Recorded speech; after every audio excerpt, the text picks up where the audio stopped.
민수기 32장 1절로 19절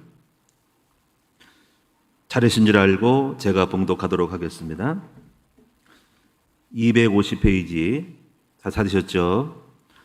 르우벤 자손과 갓 자손은 심히 많은 가축대를 가졌더라. 그들이 야셀 땅과 길르아 땅을 본즉 그것은 목축할 만한 장소인지라. 갓 자손과 르우벤 자손이 와서 모세와 제사장 엘르아살과 해중 지휘관들에게 말하여 이르되 아다롯과 디본과 야셀과 니므라와 헤스본과 엘르알레와 스밤과 느보와 부온 곧 여호와께서 이스라엘 회중 앞에서 쳐서 멸하신 땅은 목축할 만한 장소요 당신의 종들에게는 가축이 있나이다. 또 이르되 우리가 만일 당신에게 은혜를 입었으면 이 땅을 당신의 종들에게 그들의 소유로 주시고 우리에게 요단강을 건너지 않게 하소서. 모세가 갓 자손과 르우벤 자손에게 이르되 너희 형제들은 싸우러 가거늘 너희는 여기 앉아 있고자 하느냐. 너희가 어찌하여 이스라엘 자손에게 낙심하게 하여서 여호와께서 그들에게 주신 땅으로 건너갈 수 없게 하려 하느냐. 너희 조상들도 내가 가데스 바나에서 그 땅을 보려고 보냈을 때 그리하였었나니 그들은 에스글 골짜기에 올라가서 그 땅을 보고 이스라엘 자손을 낙심하게 하여서 여호와께서 그들에게 주신 땅으로 갈 수 없게 하였었느니라. 그때 여호와께서 진노하사 맹세하여 이르시되 애굽에서 나온 자들이 20세 이상으로는 한 사람도 내가 아브라함과 이삭과 야곱에게 맹세한 땅을 결코 보지 못하리니 이는 그들이 나를 온전히 따르지 아니하였음이니라. 그러나 그나스 사람 여분네 아들 갈렙과 눈의 아들 여호수아는 여호와를 온전히 따랐느니라 하시고 여호와께서 이스라엘에게 진노하사 그들에게 40년 동안 광야에 방황하게 하셨으므로 여호와의 목전에 악을 행한 그 세대가 마침내는 다 끊어졌느니라. 보라 너희는 너희 조상의 대를 이어 일어난 죄인의 무리로서 이스라엘을 향하신 여호와의 노를 더욱 심하게 하는도다. 너희가 만일 돌이켜 여호와를 떠나면 여호와께서 다시 이 백성을 광야에 버리시리니 그리하면 너희가 이 모든 백성을 멸망시키리라. 그들이 모세에게 가까이 나와 이르되 우리가 이곳에 우리 가축을 위하여 우리를 짓고 우리 어린아이들을 위하여 성읍을 건축하고 이 땅에 원주민이 있으므로 우리 어린아이들을 그 견고한 성읍에 거주하게 한 후에 우리는 무장하고 이스라엘 자손을 그곳으로 인도하기까지 그들의 앞에서 가고 이스라엘 자손이 각기 기업을 받기까지 우리 집으로 돌아오지 아니하였사오며 우리는 요단 이쪽 곧 동쪽에서 기업을 받아 싸우니 그들과 함께 요단 저쪽에서는 기업을 받지 아니하겠나이다. 좀 더 읽어보도록 하겠습니다.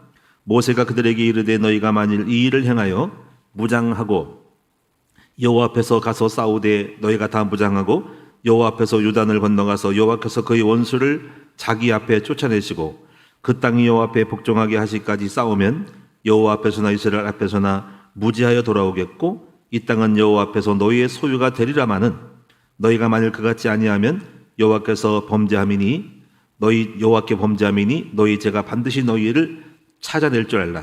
너희는 어린 아이들을 위하여 성읍을 건축하고 양을 위하여 우리를 지으라. 그리하고 너희의 입에 말한 대로 행하라. 갓 자손과 르우벤 자손이 모세에게 쌉하여 이르되 주의 종들인 우리는 우리 주의 명령대로 행할 것이라. 우리 어린 아이들과 아내와 양떼와 모든 가축은 이곳 길르앗 성읍들에 두고 종들은 우리 주의 말씀대로 무장하고 여호와 앞에서 다 건너가서 싸우리이다. 모세가 좀 들고 보겠습니다. 이에 모세가 그들에 대하여 제사장 엘르아살과 눈의 아들 여호수아와 이스라엘 자손 지파의 수령들에게 명령하니라. 모세가 그들에게 이르되 갓 자손과 르우벤 자손이 만일 각각 무장하고 너희와 함께 요단을 건너가서 여호와 앞에서 싸워서 그 땅이 너희 앞에 항복하기 이르면 길르앗 땅을 그들의 소유로 줄 것이니라. 그러나 만일 그들이 너희와 함께 무장하고 건너지 아니하면 그들은 가나안 땅에서 너희와 함께 땅을 소유할 것이니라. 갓 자손과 르우벤 자손이 답하여 이르되 여호와께서 당신의 종들에게 명령하신 대로 우리가 행할 것이니라. 우리가 무장하고 여호와 앞에서 가나안 땅에 건너가서 요단 이쪽을 우리가 소유할 기업이 되게 하리라 하면서 33절에 쭉 지역을 다 차지한 지역을 말씀하고 있습니다. 자, 오늘 말씀을 좀 이해할 수 있겠어요? 오늘 이제 민수기 이제 9번째 메시지입니다. 그래서 민수기에서 이제 10번째 메시지를 전적으로 찾으려고 하는데 오늘 9번째고 또 다음에 한 번 더 하면은 민수기가 이제 만들어지고 교재가 만들어지겠습니다. 오늘 9번째가 됐습니다. 자, 오늘 본문을 통해서 무엇을 볼 수 있을까요? 자, 오늘 여기서 중요한 거를 깨달아야 되는데 여러분이 꼭 가져야 될 신앙 의식이 하나 있는데 그게 바로 뭐냐면 공동체 의식이에요. 공동체 정신에서 깨달아야 됩니다, 여러분. 여러분이 이제 우리가 이 신앙이라는 것은 어떤 의식을 갖는 거예요. 메시지를 듣고 어떤 개념을 의식을 갖는 거예요. 그중에 여러분이 가져야 될 것이 공동체 영성, 공동체 영성이 있어야 돼요. 공동체 영성이 없는 사람이 있고 있는 사람이 있어요. 오늘 이제 본문은 이 공동체의 원리를 설명하고 있는 거예요. 자, 그래서 하나님께서 하나님 백성들이 세상에서 승리하는 비결을 주는데 그것은 그리스도 안에서 한 몸 되어서 행동하는 공동체 정신입니다. 그래서 오늘 민수기 오늘 32장 말씀의 제목을 9번째 제목을 공동체 정신으로 전부 승리라는 제목으로 말씀드리는 것입니다. 한번 따라합시다. 공동체 정신이 있으면 모두 승리한다. 이게 굉장히 중요한 것인데요. 이제 어떤 것인지를 한번 살펴보도록 하겠습니다. 먼저 오늘 이 본문을 먼저 한번 배경을 살펴보면은 지금 32장은 지금 요단 동편에 지금 이제 도착한 거예요. 요단 강을 중심으로 강 이쪽 먼저 동편 그리고 건너서는 서쪽이에요. 서편. 요단 동편, 요단 서편. 그런데 이제 요단 동편 쪽에 1절에 보니까 르벤 자손과 갓 자손이 있었어요. 1절에 그래서 심히 많은 가축대를 가졌는데 그들이 야셀 땅과 길르와 땅을 본즉 그것은 목축할 만한 장소인지라 요단 동편 땅이 탐이 난 겁니다. 그래서 갓 자손과 르벤 자손이 와서 모세와 제사장 2절에 엘르아살과 해중 지휘관들에게 말하여 이르되 3절에 여기 쭉 지명 아다롯 디본 야셀 리무라 헤스본 쭉 말하면서 목축할 만한 장소고 또 당신의 종들의 가축이 있기 때문에 5절에 보니까 만일 우리가 당신에게 은혜를 입었으면 이 땅을 당신의 종들에게 그들의 소유로 주시고 우리에게는 요단강을 건너지 않게 하소서 하고 제안을 한 겁니다. 요단을 건너지 않겠다는 말은 가나안 땅은 요단 동편만 있는 것이 아니라 요단 동편은 이미 서론이고 강을 건너서의 본토거든요. 그 땅을 안 건너고 요단 동편에만 우리가 있겠다 이거야. 이 땅을 우리가 차지하고 여기 있다 이거야. 건너지 않겠다는 거예요. 그래 얼마나 이게 이기적이에요, 그렇죠? 자, 이기적이에요. 예, 요단 동편 먼저 도착하고 나서 여기 좋네. 이거 우리 거. 알아서 가요. 우리 여기 있을게. 야, 같이 전쟁하고 싸우고 왔는데 땅을 먼저 좋은 거라고. 이건 내 거. 내 거야, 이거. 여기 있을 거야. 너희들 알아서 가. 우리 먼저 차지했다. 약올로지. 이렇게 하는 거예요. 그래서 그 내용이에요. 요단 동편을 르벤 자손과 지파가 가짜 지파가 차지하겠다. 이거야. 그럼 우리 안 건너겠다. 야. 너희는 너희대로 해라. 이거야. 그러니까 이게 뭐냐면 공동체의 분열이에요. 함께 해서 싸워야 되는데 우리는 먼저 먹었다고 여기 머물고 안녕 우리 먼저 해라. 먼저 먹었으니까 알아서 가. 그래서 지금 6절에 모세가 혼을 내는 거예요. 그래서 화를 내면서 모세가 갓 자손과 르벤 자손에게 이르되 너희 형제들은 싸우러 가거늘 너희는 여기 앉아 있고자 하느냐? 너희가 어찌하여 이스라엘 자손에게 낙심하게 하여서 여호와께서 그들에게 준 땅으로 건너갈 수 없게 하려 하느냐? 그러니까 지금 이거 낙심케 하는 거라는 거지. 예? 다 같이 가야 되는데 한쪽이 빠지는 거야. 먼저 우리는 여기서 먹고 있겠다. 그러면서 이제 8절부터 9절부터 10절에는 전에 그 비유를 들은 겁니다. 가나안 땅을 정탐했던 그들이 애굽을 따라 나왔단 말이에요. 근데 가나안 땅에는 안 들어가고 그냥 여기 강에 머물겠다라고 했던 것을 비유하면서 하나님이 이렇게 진노하셔가지고 10절에 진노하셔서 애굽에서 나온 자로는 20세 이상으로는 가나안 땅을 들어가지 못했다. 가나안 땅에 안 들어가려고 하고 애굽 강야에 머물고 있으니까는 못 들어가겠다는 거예요. 근데 가겠다고 한 사람 여호수아 갈렙만 들어갔다는 거예요. 그래서 그들이 광야에서 40년 동안 삥삥 돌고 방황하다가 다 죽었다는 거예요. 여기서 13절에 여호와께서 이스라엘에게 진노하사 그들에게 40년 동안을 광야에 방황하게 하셨으므로 여호와의 목전에 악을 행한 그 세대가 마침내 끊어졌다. 그러면 14절에 보라 너희는 너희 조상의 대를 이어서 일어난 죄인의 무리다. 이렇게 옛날 광야에 있는 그 무리처럼 가나안 땅에 또 안 들어가고 조금 지나온 거지만 여기 또 요단 동편에 좀 왔다고 또 안 들어가고 요걸 또 찾아 먹겠다고. 그래 너희 똑같은 죄악의 무리라 이거야. 그래서 이스라엘을 향하신 여호와의 노를 더욱 심하게 하느니라. 왜 한편이 안 되고 너희들만 따로 국밥으로 노냐 이거야. 그래서 15절에 보니까 너희가 만일 돌이켜 이것을 마음을 안 돌이키고 여호와를 떠나면 여호와께서 다시 이 백성을 광야에 버리시리니 그리하면 너희가 이 모든 백성을 멸망시키리라 하면서 이제 모세가 이제 따끔하게 이제 이거를 과거 예를 들어서 일침을 놓고 있는 거예요. 그러던 이제 이들이 이제 마음을 돌이켰어. 바꿨어. 그래가지고 16절에 이렇게 했어요. 16절은 이런 처방 그들이 제안을 합니다. 그들이 모세에게 가까이 나와 이르되 우리가 이곳에 우리 가축을 위하여 우리를 짓고 우리 어린아이들을 위하여 성읍을 건축하고 이 땅에 원주민이 있으므로 우리 어린아이들을 그 견고한 성읍에 거주하게 하네. 좀 안정시킨 후에 우리는 무장하고 이스라엘 자손을 그곳으로 인도하기까지 그들이 앞에서 가고 그러니까 좀 더 어느 정도 해놓고 정착해놓고 우리는 같이 동료들하고 있을 것처럼 가나안 땅에 들어가겠다는 거야. 그럼 먼저 앞장서겠다는 거야.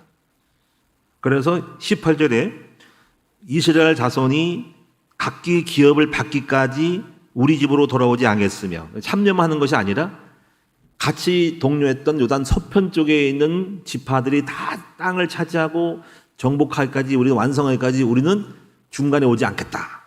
이렇게 고백을 한 거예요. 그래서 우리는 요단 이쪽 곧 동쪽에서 기업을 받았사오니 그들과 함께 요단 저쪽에서는 또 기업을 받지는 않겠다. 또 양다리 걸쳐서 또 여기도 가지고 저기도 갖지는 않겠다. 같이 싸워도 여기는 난 하는데 같이 싸우고 다 차지할 때까지 해주고 그 서편에서는 우리는 안 갖겠다. 다시 오겠다. 다 정복을 한 다음에 굉장히 이게 좀 나름대로 합리적이고 많이 동의했죠. 그래서 모세가 20절에 이걸 이제 좋다고 여긴 거예요. 20절에 모세가 그들에게 이르되 너희가 만일 이 일을 향하여 무장하고 여호와 앞에서 가서 싸우되 너희가 다 무장하고 여호와 앞에서 요단을 건너서 원수를 쫓아내고 싸우고 돌아오면은 이제 너희는 이 요단 동편이 너희의 땅이 되겠다 하고 이렇게 서로가 일종의 협약을 맺는 장면입니다. 자, 이 내용이 지금 이 오늘 메시지예요. 자, 이제 이번에 이걸 보니까 갑자기 생각나는 게 뭐냐면은 그 카카오 아시죠? 카카오 스토리, 카카오의 그 김범수 회장이 굉장히 그 자기 영업을 확대를 많이 했죠. 카카오가. 그래서 카카오 그 택시 업체도 그렇고 소상공인 무슨 뭐 배달업 이런 걸 다 먹었어요. 가지고 지금 정부에서 이 카카오가 자기네들 거 말고 자꾸 소상공인을 잡아먹고 다 장악하니까는 불공정으로 해가지고 제재를 가려고 했어요. 근데 오늘 아침에인가 어저께 신문 보니까는 그거 제재를 가니까는 카카오가 택시 모든 이렇게 영업 기사들에게 돈 받고 이렇게 정보 알려주는 거를 금지하겠다. 그리고 소상공인 어떤 무슨 여러 가지 어떤 업체에 참여하지 않겠다라고 했어요. 그러니까 이런 경우는 뭐냐면은 자기들 영역을 넘어서서 침범하는 경우잖아요. 그러니까 이들이 이제 이거를 해결을 하고 돌아가서 앞으로는 자기들이 돈 버는 것 갖다가 사회 기여를 하겠다 이렇게 해서 돌이키는 것이니까 제가 볼 때 이 사람이 또 지혜롭게 잘 처신을 한 것 같아요. 그래서 우리가 이제 이 유단 동편 사람들이 동편만 먹는데 또 우리 욕심을 부려가지고 서쪽까지 하면 안 되고 자기 영역이 있다는 거지. 자, 그래서 생각나서 얘기를 드렸어요. 그래서 오늘 이 본문 설명은 충분히 이해되셨죠? 그래서 오늘 이 본문을 통해서 저는 여러분에게 주시고자 하시는 메시지가 뭐냐면은 바로 공동체 정신을 여러분이 깨달으셔야 하는 거예요. 공동체 정신은 뭐냐면은요, 이런 말 들으세요. 전원 수비, 전원 공격. 자, 원래 파트가 있어요. 공격 파트, 수비 파트가 있어요. 근데 공동 정신은 너희는 수비만 하는 이게 아니라 함께 팀으로서 같이 도와주고 또 같이 공격해주고 같이 수비해주는 것이 이것이 협업 정신, 공동체 정신이라고 하는 거예요. 그래서 히든키 감독이 이걸 했잖아, 그렇지?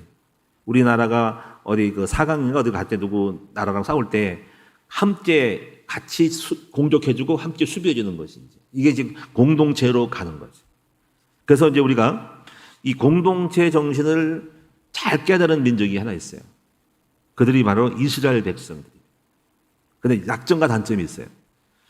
그래서 이스라엘 민족은 참 굉장히 인구가 작아요.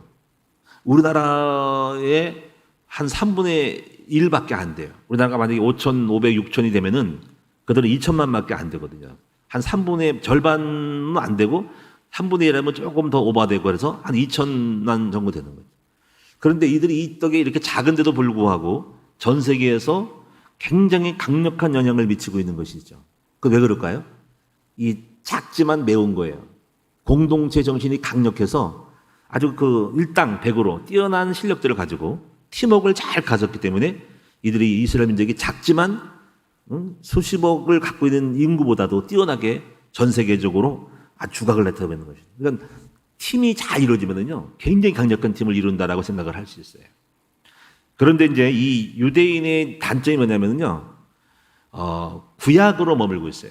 이들은 공동체로 선민의식이 있는 거죠. 이 선민의식은 공동체 자기들만이 특별한 백성이라고 선택된 민족이라고 하는 것이거든요. 그것만으로도 뛰어난데, 근데 문제는 뭐냐면 글로벌 되지는 않아요. 그렇죠, 여러분이. 유대인이 전도하는 거 받고 유대인이 해당이 있는 거 봤어요? 자기들만 잘 먹고 잘 살지. 다만 문화와 정치를 파고들지, 그렇다고 유대교를 설명하고 선전한 것도 아닙니다. 아마 그 심을 갖고 있으면 엄청나게 설명할 텐데. 그리고 유대인이 왜 그러면 그런 일이 벌어질까요? 자기들만 알고 영향력을 폈을까요? 왜 세계화가 안 됐을까? 그것은 왜 그러냐면 복음을 몰라서 그렇죠. 여러분, 예수 그리스도의 그 복음을 알면은 에베소서만 읽었어도, 에베소서를 읽으면 하나님의 의도는 예수 그리스도 안에서 이방인과 유대인이 하나가 되고, 그래서 모든 전 세계적으로 하나님께 나아가고 하나님이 온 우주의 만물의 주인 되시고 하나님의 영광을 받기를 원하시는 하나님의 그 계획을 알게 될 거거든요. 그리스도를 모르니까 그거를 알길 수가 없는 거죠. 그래서 자기들에 묶여 있어요. 근데 그게 너무 강해가지고 구약적인 종교로도 선민만 가지고도 영향을 입혔는데, 그들이 세계가 안 된 이유는 예수 그리스도의 복음을 몰라서 세계적으로 되지 않았다는 것입니다. 그러면 이제 우리는 이미 복음을 알고 있기 때문에 우리는 우리 민족주의적인 것이 아니라 이미 충분히 하나님은 우주의 하나님이고 전 세계의 하나님 되시고 그리스도 안에서 온 세상이 통일되는 걸 알았잖아요. 그렇지? 그러면 이제 우리가 어떻게 하냐면 우리는 이거 큰 포부는 알았는데 내용이 좀 없어요. 그래서 공동체 의식을 가지면은 우리가 엄청난 큰 틀에서 우주적인 공동체를 만들 수가 있다는 것이죠. 자, 그래서 유대인의 공동체 정신 중에 하나가 이거예요. 이걸 잘 보시면요, 독일에서 유대인을 되게 싫어했어요. 근데 지난번 제가 한번 예화를 들었죠. 가게를 하는데 독일 가게들은 전부 멸망하는데 망하고 실패하는데 유대인들이 세운 가게는 성공한단 말이에요. 그 원인이 뭐냐면요, 어떤 한 가게가 개업을 하면은 그 유대인이 전부 와서 도와준다는 거죠. 물건을 팔아주는 거죠. 그러니까는 그 유대인이 팔아준 것만 해도 뭔가 먹고 살고 유지는 된다는 거죠. 그러니까 독일인들은 그런 게 없기 때문에 자기가 잘해야 되는데 못하면 망하는 거거든요. 유대인들은 안 망하는 구조를 갖고 있다는 거죠. 협업 정신이 가는 거죠. 그러니까 우리가 이런 거를 생각할 때 우리 큰나무교회에서 사업을 하더라도 가능하면은 모든 성도들이 그 사업체를 이용해주고 해야 하는 겁니다. 그것이 어떤 것이든 간에 가능하면 우리가 조금 손해를 보더라도, 물론 잘 해가지고 좀 이렇게 잘 조처해야겠지만은 어쨌거나 교회 내에 있는 성도 한 사람이 사업을 하면은 전 성도가 가서 그 사업을 성공시킬 수 있도록 이렇게 도와줘야 되는 거예요. 제 말이 틀렸어요? 맞아요? 틀렸습니까? 아니면 맞습니까? 맞지요? 그게 유대인의 공동체 정신입니다. 식당을 하면은 가능하면 그 식당에 팔아주고, 옷가게라면 그 옷을 팔아주고 해서 그 사업이 다 여러분만 팔아줘도 어차피 우리가 옷 사고 먹을 거 다 하는데 가능하면 그걸 해야 하면은 좋다는 거죠. 그것이 유대인의 정신. 유대인은 철저하게 다른 가게 이용 안 하고 유대인의 가게를 해서 그 가게에 유대인 동업자가 성공하는 거죠. 또 그 사람도 또 다른 데서 또 뭐 하면은 성공하는 거죠. 이런 원리들을 어떤 뭐 율법으로 어떤 거 생각하지 말고 교회에서 무슨 뭐 장사니, 그게 아니라 하나님의 그 교회 성도들을 팔아주는 거죠.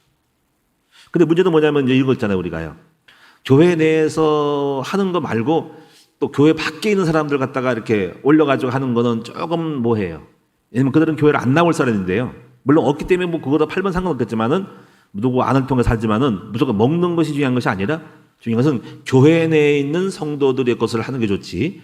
교회와 관계없는데 카톡에 올려가지고 판매하는 것은 별로라고 나는 생각을 해요. 왜냐면 물론 그 사람을 알아주겠지만은 그 먹고 하는 게 문제가 아니잖아요. 그렇지?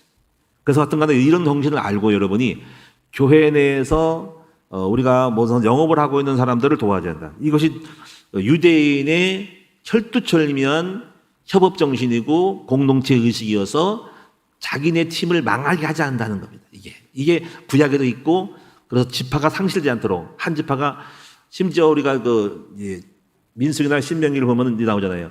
지파가 멸망하면은 자기들 뭐 가업을 있게 하고 누구를 붙여서라도 결혼을 시켜가서 그 가업을 잇도록 해주는 공동체 협업 정신이 있다.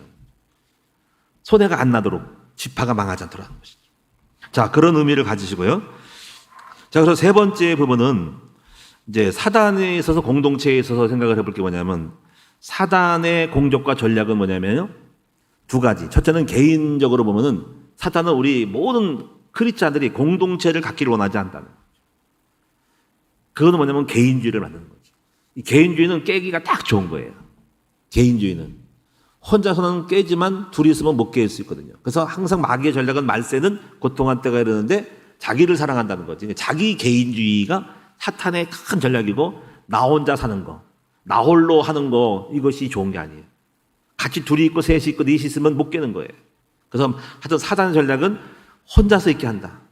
그래서 신앙생활도 같이 교회에 오지 못하게 하고 가난 거꾸로 하면 안 나가 성도 교회 안 나가고 이렇게 하는 것도 그런 좋은 거 아니에요. 항상 온라인으로 예배를 드리더라도 항상 공동체 안에서 교회 안에서 자꾸 어울리면서 하는 것이 중요한 거예요.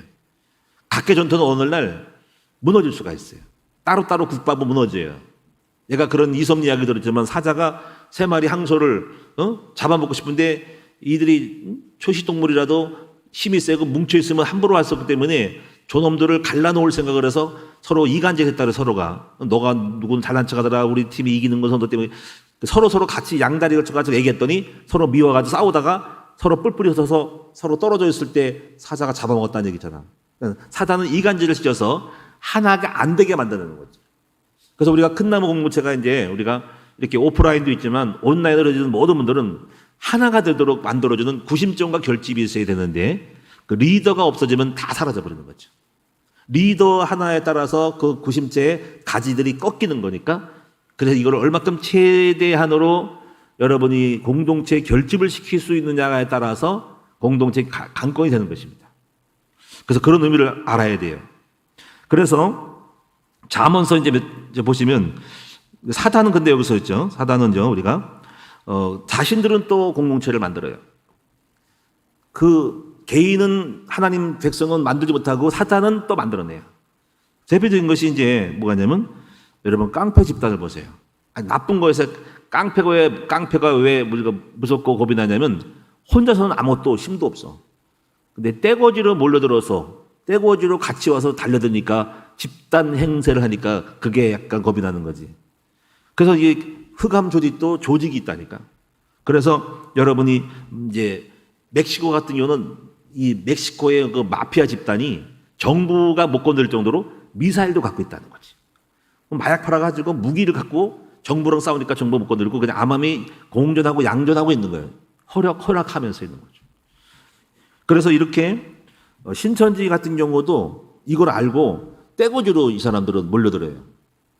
옛날에 우리가 한참 코로나 이전에 정왕역 쪽에도 수백 명이 뭐 똑같은 옷을 입고 오르르 몰려들었어요. 그럼 오르르 몰려들고 만약에 어느 한 교회를 갖다 비난하면은 단체로 모여가지고 다 모여서 몇백 명이 와가지고 으쌰으쌰하고 뭐 교회에 대해서 앞에 데모하고 있는 거야.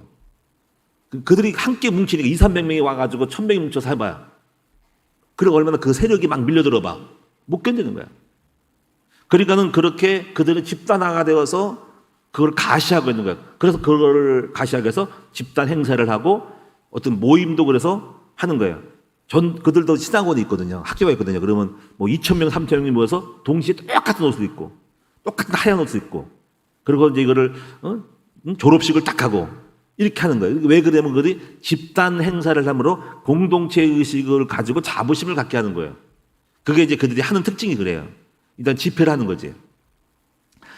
그래서 이제 무서운 부분이 이제 뭐냐면요. 가톨릭 공동체도 이게 가톨릭 교황청도 굉장히 그 강력한 공동체를 갖고 있어요. 그래서 모든 교회 가톨릭 천주교는 지금은 또 어찌 모르겠어요. 제가 옛날 같으면은 이에서 지시한 대로 설교를 하는 거예요. 목사님이 내 마음대로 하는 게 아니라 성경을 푸는 게 아니라 이에서 지시하는 대로 설교를 메시지를 한다 이거지. 똑같이 만들어 버린다는 거지. 교황청 그리고 추기경 그래서 집단 공동체 체제를 또 거기서 추기경을 만들고 추기경에서 교황을 선출하는 전 세계 걸쳐 있는 국가와 보다 더한 조직망을 갖고 있다는 거죠. 전 세계 깔려 있는 교황청 조직. 이거를 어떤 사람들은 계시록에 666을 적그리스도가 나타나는 것이 교황이 아니냐는 생각도 하는 얘기도 있어요. 네, 확실한 건 아니고요. 그래서 공산주의 같은 것도 이제 공산주의 그 블록을 지금 만들려고 하고 있죠. 중국, 북한, 러시아가 이렇게 끼리끼리 뭉치고 있고 민주국가는 또 블록을 갖고 있잖아요. 그래서 지금 미국하고 호주하고 뭐 일본하고 뭐 여러 가지 서방 쪽하고 한국도 지금 이제 끼려고 하다가 안 끼려고 왔다 갔다 하고 이제 그런 상황이에요. 그러니까 그렇게 공산주의와 민주주의 국가의 양대 블록이 있는 거예요. 이 공동체 형성돼서 서로가 싸우는 편으로 가는 겁니다.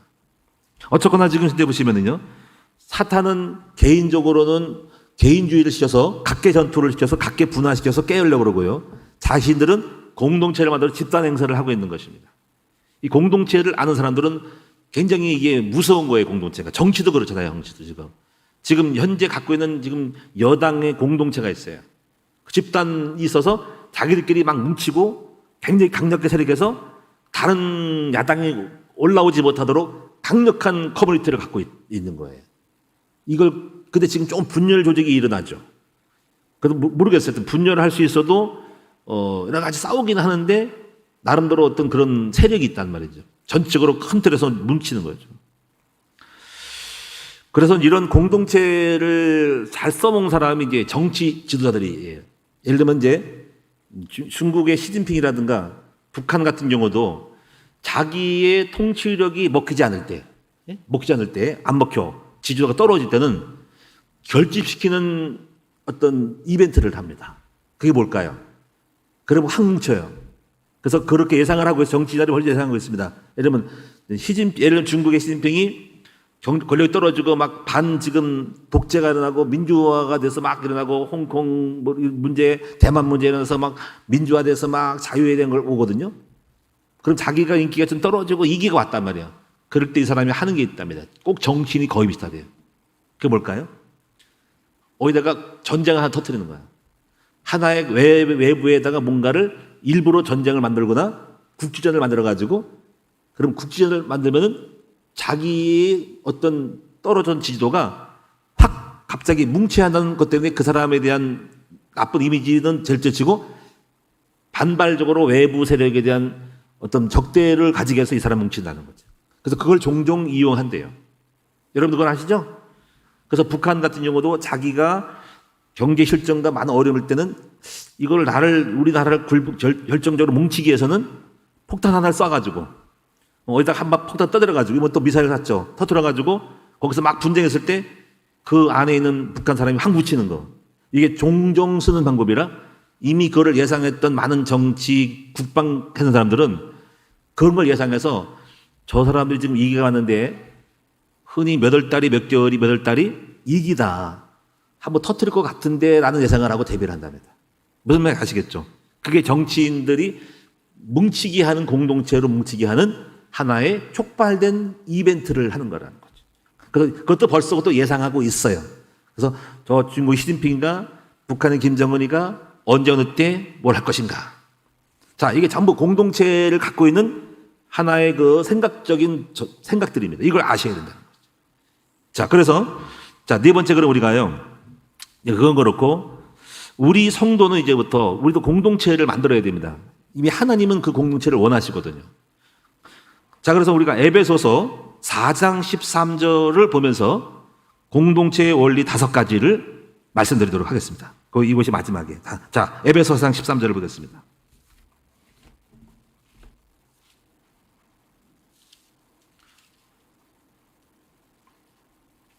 (4장 13절부터 16절까지 한번 읽어보겠습니다. 여기서 공동체 원리를 한번 찾아보도록 합니다.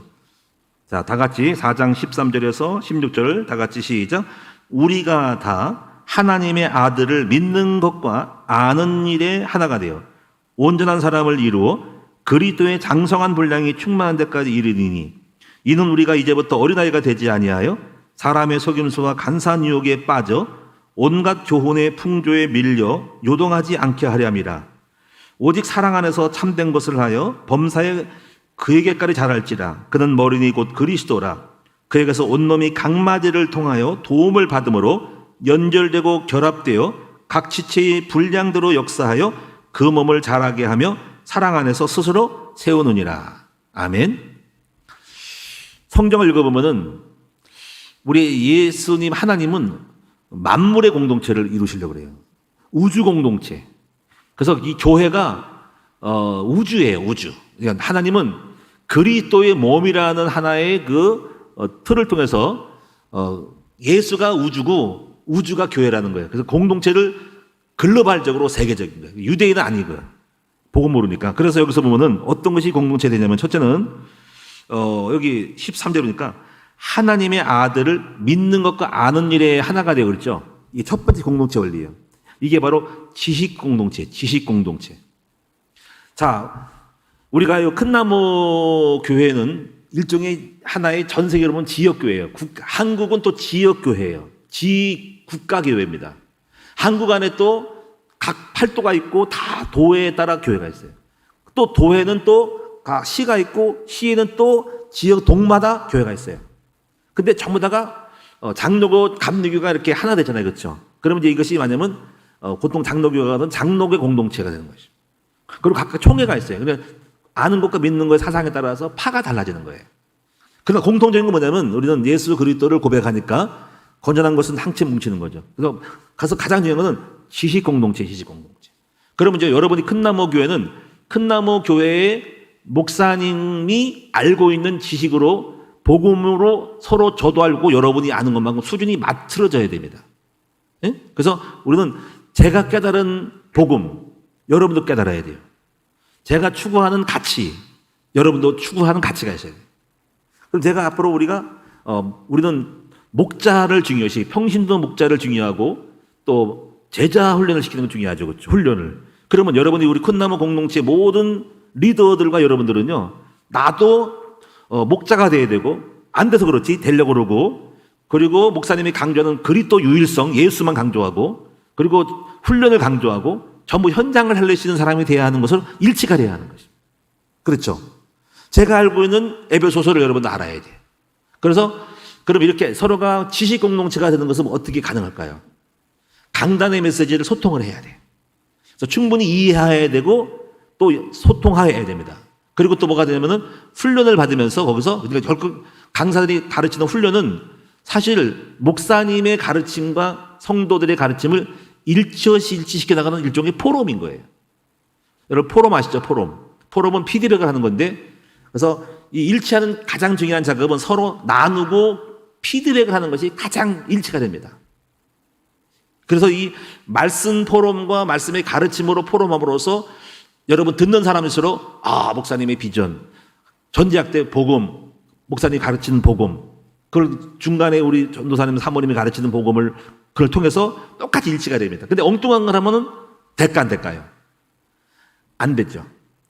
그러니까 여러분이 제가 장로교 얘기를 하는데 여러분이 앉아서 감리교 얘기를 하고 있어요. 감리 옳다 그래요. 그러면 여러분 아닌 거예요. 그럼 그 사람은 거기서 하면 안 돼요. 감리교로 가야 돼요. 그렇죠? 제가 우리 여호수아가 이제 그 학교를 대학을 들어간다고 어떤 대학을 쓸지 이제 물어보는 거였죠. 물어보면 아버지 감리교를 쓸까요?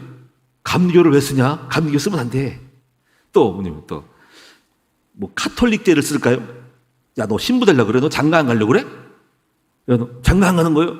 장가 가고 싶으면 거기 가. 그러니까 장로교가 어떤 게 있어요? 장로교는 합동치 있고 광나로신학 장신대가 있고 우리 교회가 있고 백석대가 있고 침례는 왜 가요?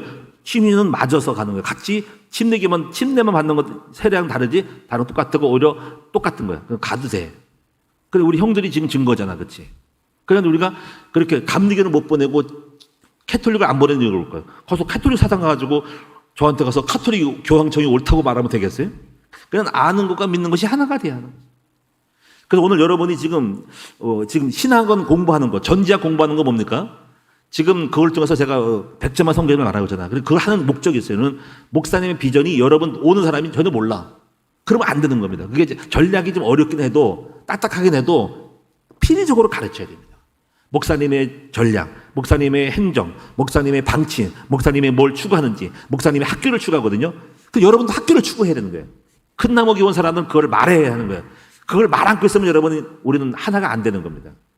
이질적인 집단인 거죠. 그러니까 목사님이 말하고 있는 거를 다 말하고 계속 강대상 가서 똑같이 말하고 훈련을 받고 같이 가야 됩니다. 무슨 말 아시겠죠? 그래서 우리는 무슨 어떤 돼요?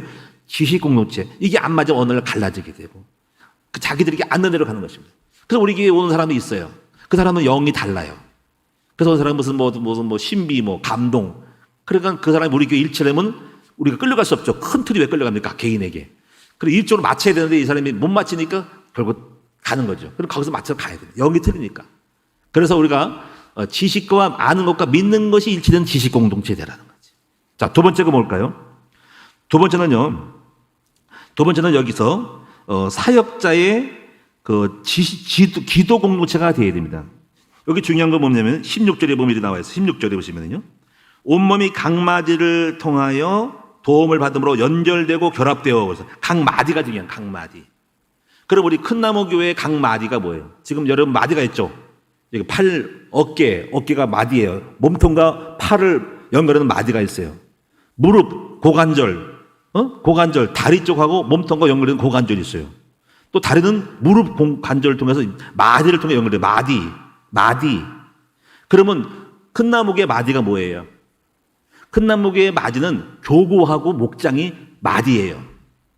그리고 또 뭐가 있을까요? 8대 9대 개발원이 마디예요. 예배라는 하나의 틀과 교제, 성장, 영성, 예배 전부 마디예요. 근데 그 마디가 병들면 어떻게 될까요? 몸이 이루어지지 않는 거예요. 그래서 이 목자와 교구장은 마디가 되려면 못하면 충분히 이에서 내려오는 강고를 전달을 잘해야 돼요.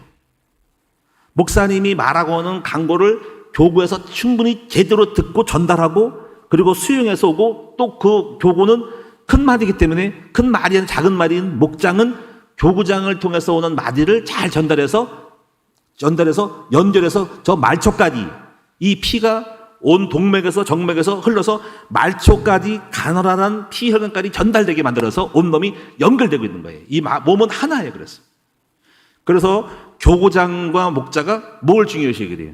목사님의 방침 그리고 교회의 소식 잘 전해야 됩니다. 그리고 반드시 그래서 강고를 잘 들어야 돼요. 교구장들은. 그래서 전달해야 되고 중심을 잘 전달해서 목사님의 뜻을 전달해야 돼요. 주일날 강고 딱 듣고 목사님이 지금 어떤 방향으로 가고 있는지 8대 7대 목표가 뭔지 이걸 잘 알고 가야 돼요. 이게 교구장과 목장의 역할입니다.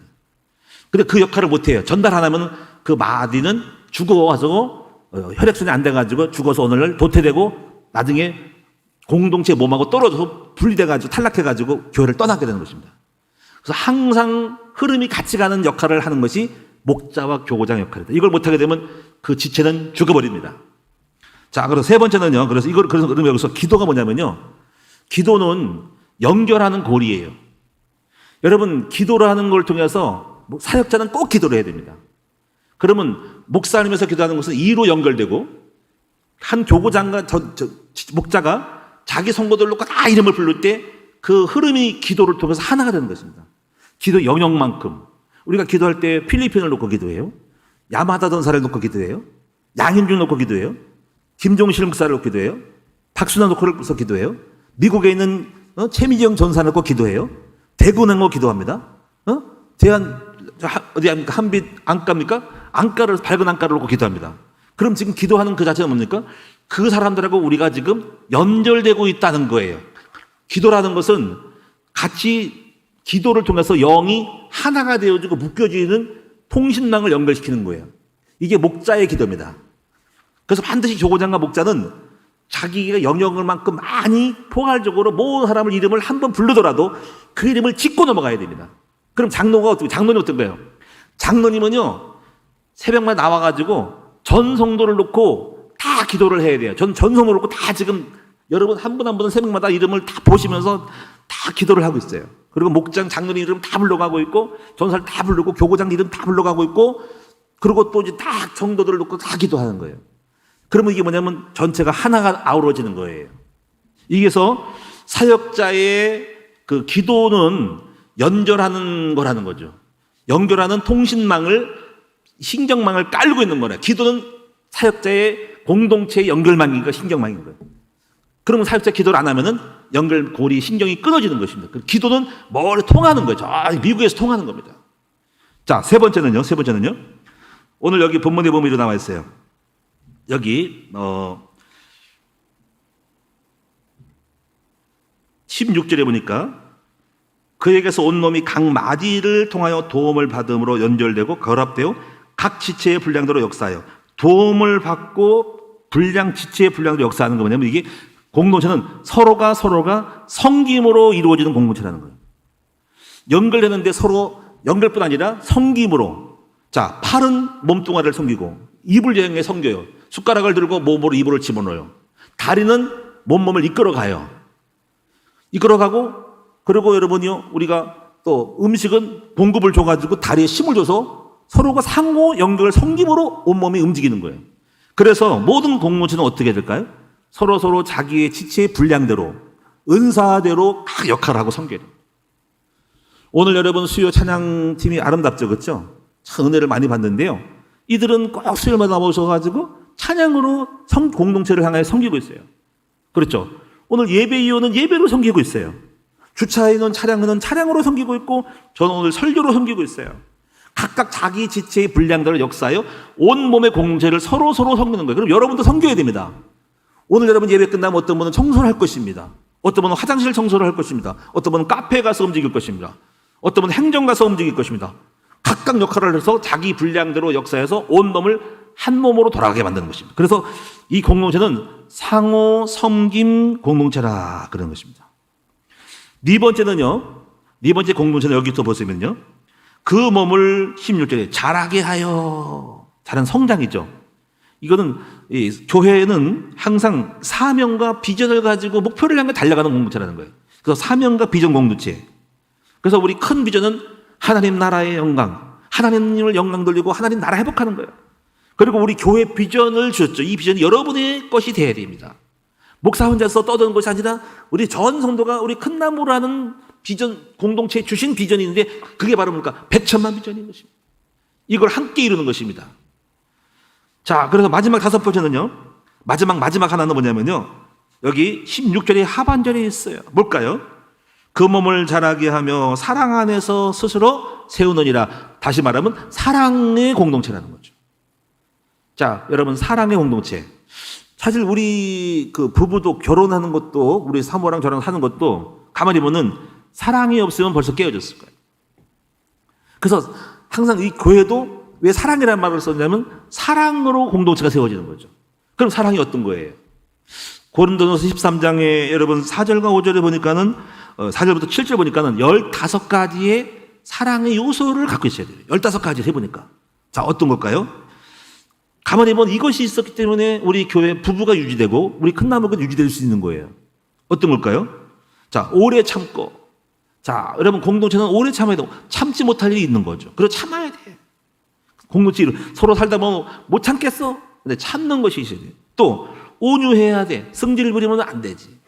많이 온유합니다. 우리가 부드럽게 해야 됩니다. 막 거칠고 싶어도 거칠지 않아야 돼요. 그러면 유지되고 공동체가 하나가 될 수 있어요. 그 다음에 시기하지 아니하고 자랑하지 않고. 자랑하는 건 별로 안 좋은 거예요. 그러면 서로 시기 질투가 나죠. 그 다음에 교만하지 않고. 여러분, 교만하면 하나가 안 됩니다. 잘났네. 그러면 멀리하게 되면서 안 돼요. 항상 겸손해야만이 하나가 돼요. 또 무례히 행치 않고. 항상 우리는 공동체끼리는 서로 무례히 행하면 안 됩니다. 자, 팔이 무례해가지고 아무나 치고 다 돌아다니면 돼. 빰딱 때리고 막 때리면 이 무례한 놈이야, 이 팔다리가. 이 무례한 팔이야, 이 무례. 그렇죠? 다리가 막 방정맞게 왔다 갔다 하면 이 다리는 무례한 거야. 그래서 항상 공동체는 서로 몸을 서로 아끼고 있어야 돼. 그래서 서로가 상대에게 말 한마디라도 무례하게 하지 않고 상대방을 존중하면서 서로가 말과 행동을 배려 있게 우리 교우들을 상처 입지 않고 겸손하게 무례하지 않고 존경하듯이 잘 아끼듯이 해야 하는 거예요. 그래야 유지되는 거죠. 함부로 내가 아버지라고 남 부인한테 무례하고 야 물 떠와 야 이놈 새끼들아 왜 늦게 들어왔어 이놈 새끼들아 그럼 무례하게 하면 되겠어요? 거칠게 하면 되겠습니까? 아니에요. 자식이라도 아들이라도 여러분 자녀라도 무례하면 안 돼요. 목사라도 성도를 무례하면 안 됩니다. 장로님들 무례하면 안 됩니다. 항상 이해를 가지고 존중하고 있어야지. 사랑은 무례하지 않아요. 왜냐하면 사랑은 상대방을 사랑하고 존경하기 때문에 절대로 무례하는 것 겸손하고 배려하고 높여주는 것이거든요. 또 뭡니까? 자기 유익을 구하지 아니하고 또 성내지 안 돼요. 성내면 안 됩니다. 자, 여러분 우리 성내지 않도록 합시다. 저도 성내는 것이 많이 없는데 혹시 저희가 성냈다면 용서해 주세요. 하여튼 여러분 성내는 건 좋은 게 아닙니다. 악한 것 생각하죠. 불의를 기뻐하지 않고 진리를 좋아하고 모든 걸 참아. 여러분 참으니까 살아가고 있는 거예요. 모든 걸 믿어. 좀 믿어주세요. 항상 불신하면 못 살아. 부인을 불신하고 남편을 불신하고 맨날 어디 가서 뭐 하는지 의심하고 목사를 의심하고 그러면 못 살아. 공동체는 일단 함께 있으면 같이 믿어주고 신뢰해야지. 자식을 의심하고 그러면 되겠어요? 또 뭡니까? 모든 것을 바라고 항상 기대하고 소망이 넘쳐야 돼요. 그리고 모든 것을 견디느니라. 제가 쉬어보니까 15가지입니다. 자, 사랑하는 여러분 이제 정리하도록 하겠습니다. 오늘 여러분 성도는 그리스도 몸의 공동체입니다. 5가지 꼭 기억하세요. 첫째 어떤 공동체? 복음의 지식 공동체. 두 번째가 사역자의 기도 공동체. 세 번째가 상호 섬김 공동체. 네 번째가 뭡니까? 사명과 비전 공동체. 다섯 번째 사랑의 공동체입니다. 오늘 이 공동체를 잘 챙기면서 여러분 공동체의 축복을 누리시는 여러분들에게 바랍니다. 결론적으로 공동체 정신을 가지기 위해서 명심할 것. 첫째, 믿는 것과 아는 것에 하나가 되기 위한 노력을 하셔서 여러분 잘 모르겠다 했으면 난 큰 나무교회를 모르겠으면 좀 더 이질적이 되가 안 돼요. 그래서 항상 열심으로 훈련을 받고 예배 참석함으로 또 여러분이 목사님이 쓴 책을 좀 읽고 하면서 하나 되기를 힘쓰는 성도가 되시기 바랍니다. 두 번째, 개인의 생각대로 행동하지 마시고요. 단체의 룰과 지시에 따라서 순종과 행동할 줄 아는 여러분들 속에 자기 멋대로 한 사람이 있으면 나는 다 아는데 뭐 난 안 가? 안 가고 싶어도 가야 돼요. 그렇죠. 같이 할 수 있는 여러분 됐으면 좋겠습니다. 그게 공동체예요. 자기 멋대로 하면 안 됩니다. 군대 공동체 보세요. 혼자 나 훈련 안 가? 그러면 영창 가는 겁니다. 항상 팀은 같이 가는 거예요. 근데 여러분도 마찬가지로 내가 싫어도 힘들어도 합치하는 마음을 가지셔야 됩니다. 일단 팀이 되면은 세 번째 서로 각자 자기 은사대로 봉사하고 서로 주기도 하고 받기도 하면서 감사하고 서로 주면서 섬기는 여러분 되시고요. 그리고 여러분 개인주의를 좀 벗어버리고 그리고 항상 무엇을 할 때 항상 공동체로 하세요. 혼자 하지 말고 혼자 북치고 장구치면 나머지 제자가 안 나와. 항상 뭐예요? 팀으로 하세요. 팀으로.